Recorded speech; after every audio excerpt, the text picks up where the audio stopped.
who've won 11 straight. LeBron did his part, as usual, 35 points, 14 rebounds, 6 assists. But on the other side, Damian Lillard and C.J. McCollum combined for 53 points. So Cleveland has now lost 7 of 12 since the All-Star break. Here's LeBron James after the game. It's been a long time since I haven't played, with another All-Star, on my team.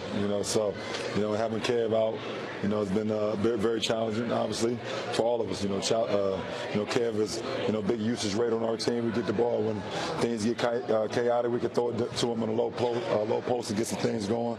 But it's not just Kev. We're missing Double T as well. Rodney went back out again. You take the. Obviously, you want to win every game, but my approach doesn't change. Let's talk about this team. Kevin Love's supposed to be back, next week? Yeah. Maybe next week? With February 20, or March 23rd, they think. It'll be a week from today. Anyway, how big a deal are the Cavs' struggles right now without Kevin Love in there? I mean, they're huge. I mean, look at... I watched the starting lineup last night when they came onto the court. I'm like, goodness gracious. Like, they're going to get pummeled inside. So it's not only Kevin Love, Kevin Love's scoring ability, Kevin Love's ability to be able to stretch the court, but, man, they're overall rebounding. And Tristan Thompson's out. So, this injury on top of other injuries, they can't recover from this.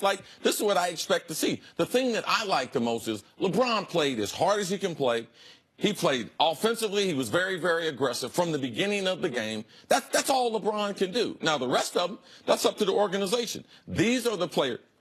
Rodney Hood, right now, he's not an NBA starter, marginal NBA starter. Jeff Green, he's not supposed to be a starter. Cal Korver, he's not supposed to be a starter. And George Hill has been bad. All right, now you have J.R. Smith coming off the bench. He contributes 3 points in 27 minutes. So there are so many things that I can complain about that, of course, they miss Kevin Love. And LeBron left Cleveland the first time. Why? To play with all-stars.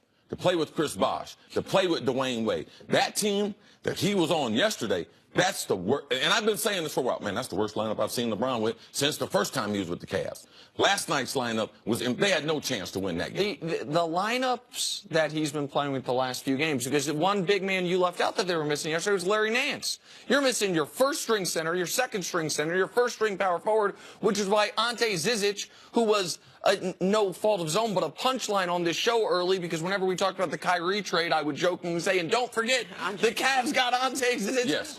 He's now getting NBA minutes. Dude named John Holland, who I know he didn't think he was going to be actually playing in games because of the haircut he has. He didn't think he'd be in a starring role. He's out there. So, this is the only thing I can compare it to recently for LeBron is the lineup he had in the NBA Finals against the Warriors the first time.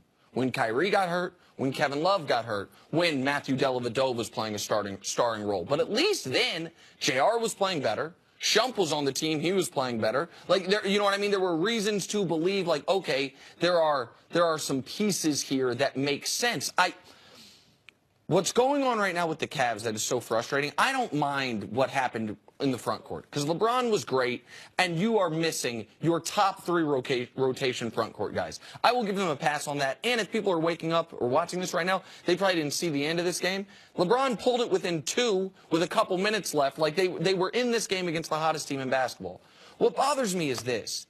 If the Cavs backcourt isn't going to score, can you guard?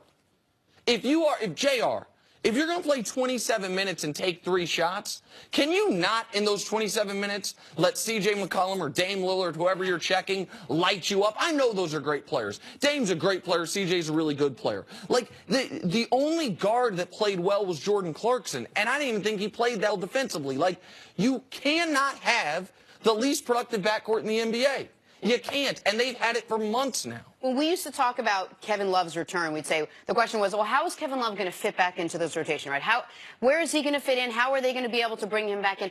Now it seems like it's just LeBron and Kevin Love, and they're going to have to, once he gets in, that's going to be the 5 that they're going to, and that's going to be the rotation that they're going to put in. That's how they started the season. But they're only going to have a week or so, week and a half, 2 weeks until the playoffs start. Kevin Love is an established star. We know what he can do. The question is not how does Kevin Love fit in. Kevin Love is a legitimate. He's going to get his 20. He's going to get his shots. But when you have Kevin Love there, what's not going to happen is you're not going to get out-rebounded 50 to 34.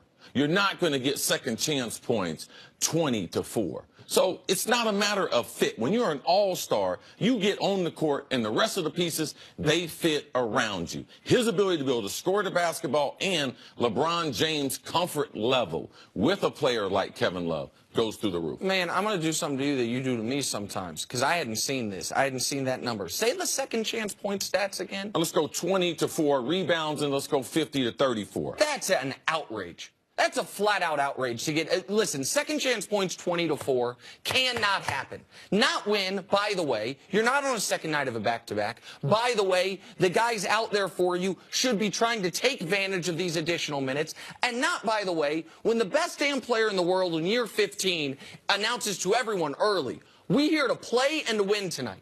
No excuse that LeBron wasn't locked in. He's dunking from 14 feet out on Nurkic's head, and he's giving you 35-14, 6, 3, and 2. Is it enough to ask George Hill, Rodney Hood, J.R. Smith to show up? Like, just show up. It's frustrating. And again, Portland's playing really well. Like, losing to Portland, there's no shame in it. No. But losing that way because of effort plays, 50-34 rebounds, 20-4 second chance points is and ridiculous. you're seeing LeBron get frustrated. You saw him get frustrated with the head coach, Tyronn Lue, on the sideline, which is, you see it sometimes, you don't see it that often. So obviously he's starting to feel this as well. We see it, Jenna. Oh, You yeah. see it? No, he's getting angry. You sure you I'd be saw it? angry, We see too. it. Saw it? Peeked at it, saw it. Coming up, do you think Eric